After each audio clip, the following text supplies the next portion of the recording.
What do you fundamentally believe about 9/11? What happened that day? I believe that there is a complete lack of accountability and transparency on the official bodies that were tasked to investigate the events. I think that the 9/11 Commission, a lot of family members and a lot of survivors were looking to the 9/11 Commission for closure. They went into those hearings expecting answers. As you just heard Bob McIlvain say up there, he wanted answers from the Commission. He went in there expecting things to finally make sense, and they didn't. And I think it's the complete lack of accountability on the part of the government that has led to the formation of the truth movement, and is why, people like me and Corey and everyone here continue to do what they do, is because we're pretty much doing what the government didn't do, which is properly investigate and look into the events of September 11th, who truly stood to benefit from it, and why we're still living in the repercussions. Do you believe the U.S. government murdered American citizens on 9/11? I think that's a loaded question because, the U.S. government involves the post office. So I don't think that... So let me phrase it a different way then. Do you believe elements of the U.S. government murdered American citizens?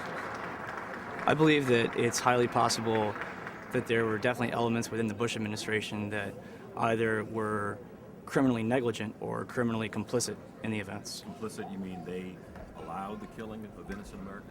One way or another, they allowed the killing of innocent Americans. The only question is how responsible they were for it. Why would they do that? Why wouldn't they? Well, do you have a reason for it? Do you have a motivation? Well, look at everything that the American government has done in the name of fighting terror. Look at the foreign wars we launched. Look at everything that's been done in the name of preventing another attack like that. And ask yourself if any of it could have been done on September 10th. We're still living in the post-9/11 era, and we're still doing whatever we want because of it. Let me ask you, Corey, what do you fundamentally believe about that day? I fundamentally believe that there is a huge problem. As a veteran who served in both Afghanistan and Iraq for our country, and to see my brothers and my fellow soldiers die overseas over misconstrued information, straight up lies, and disinformation that's been put out to the American public to push a war that is, on every level illegal, built on lies. And the fact that you say, would the American government kill innocent Americans? They do it every day. They send soldiers to war every single day to fight a war that was built on lies. So they kill American soldiers every day that we stay in Afghanistan and Iraq for the reasons that the Bush administration placed us there. Of course, soldiers die in war. Soldiers go to war. Do you believe elements of the American government were complicit in killing innocent civilians that day? Yes, I do. And what gives you reasons for that? The history behind it, there's so many instances of our government, experimenting on civilians, using civilians for whatever their means are. I mean, throughout history, not only Americans' history, but throughout other countries' history, there's been instance after instance of governments using and killing their own civilians. So let me get this straight. You think elements of the U.S. government were complicit in slaughtering innocent... Are you trying to get sound bites out of us, or are you trying to talk to us? I'm asking you a question. No, I'm sorry. Go ahead. Ask me again. Do you believe the American government, elements of it, were complicit in slaughtering innocent civilians on 9/11? I do. I believe because of the things that they missed, the warnings that they had, the information that they had available to them, what they knew was going to happen, the amount of other foreign governments that told us that the attacks were going to take place and we did nothing to stop it. Yes, that's criminally complicit. The fact that Bush sat in the school for a half hour when he should have been immediately escorted out of that school. The Secret Service's job is to protect the president at all costs. When Andrew Card leaned in and said whatever he said to President Bush, he should have been immediately escorted out of that school to make some kind of decision. He was allowed to sit there for a half hour and do nothing while innocent people died. You tell me whether or not they allowed people to be slaughtered. If what you say is true, that there was some kind of a conspiracy, how many people do you think would have had to have been involved in that conspiracy? You just want us to sit here and speculate. We're not going to do it. No, you're asking us to speculate. That's a loaded question that we get all the time, so you can go back and say, go ahead. Let me ask the question. If you're suggesting that...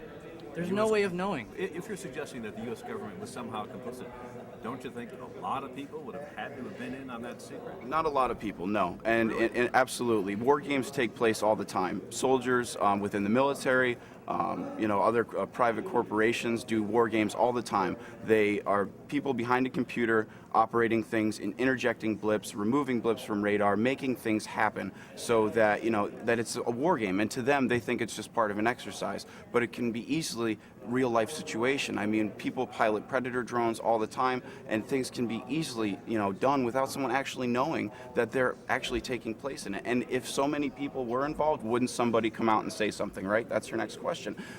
I mean, we can give you the list of how many government officials, FBI agents, CIA agents, former Congresswoman Cynthia McKinney.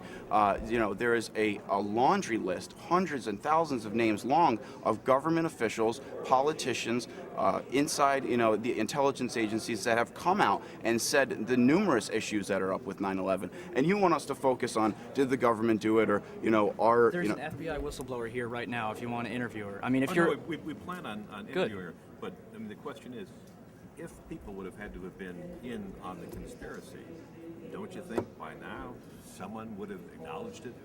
Don't you think 10 that years later? Don't you think if you took part in the murder of 3,000 people, you wouldn't want to get on TV and admit it? You're telling me you, Chris, the producer at ABC News, if you helped slaughter 3,000 innocent people and lead to 2 illegal wars, would you get up on ABC News and tell the American people and be followed, harassed, and probably killed? Well, I've worked in Washington for a long time, and one thing I learned in Washington is that there aren't too many secrets in Washington. And if there are, they don't last very long. Washington leaks like a sieve.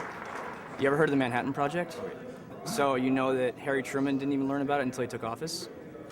So, Do you know that?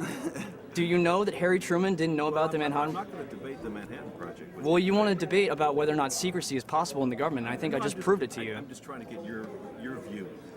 And again, our views aren't important. We're just two guys that made a movie, and our views are clearly put forward in our movie. And I mean, and we don't want you want to pigeonhole us down into did the government do it or not. 9/11 is so huge. There's so many aspects to 9/11. On every single level, that we're just two guys that made a movie, never intending for it to do what it did, and we've been trying to deal with it and do the best that we can. There's people here that you should be interviewing. There's CIA agents, there's the FBI whistleblower, Bob McIlvain, the family member who actually is asking the question, who is putting forward the information that he feels that is important and that needs to be investigated. Not to mention the first responders and the people that are here that were there that day, that were on the ground, that saw what they said they saw, and have come out and given their testimony time and time again.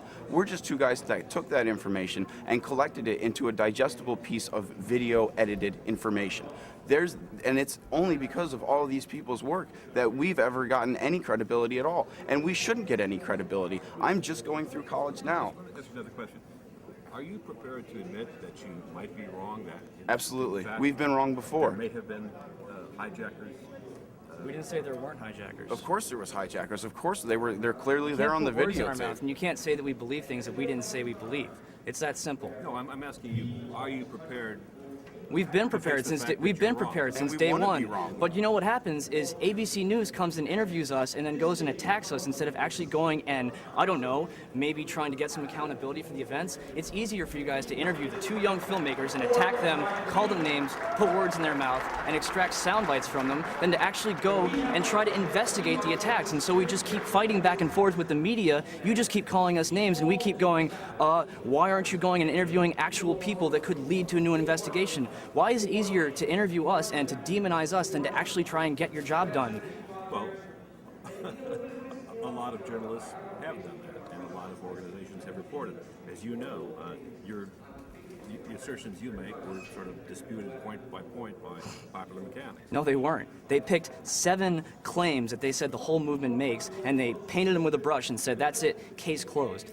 They found Stephen Jones, who is a professor at NYU, I'm sure you know who he is, has found nanothermite in the dust from 7 different independent samples. And that proves what? That proves that there was Proves that there were explosives at the explosives World in the Trade building. Center. That's exactly what it proves. So when somebody is ready to explain to us how nanothermite is in the rubble of the World Trade Center, I'd love to hear it. And again, you say, I don't like doing this. I'm a veteran of this country. I've served and I've watched my brothers die for this. I don't want to know that the United States government had anything to do with 9/11. I don't want to believe that. But you do. But yes, of course I do, because the evidence points to that direction. The evidence points that they had their hands in on the hijackers.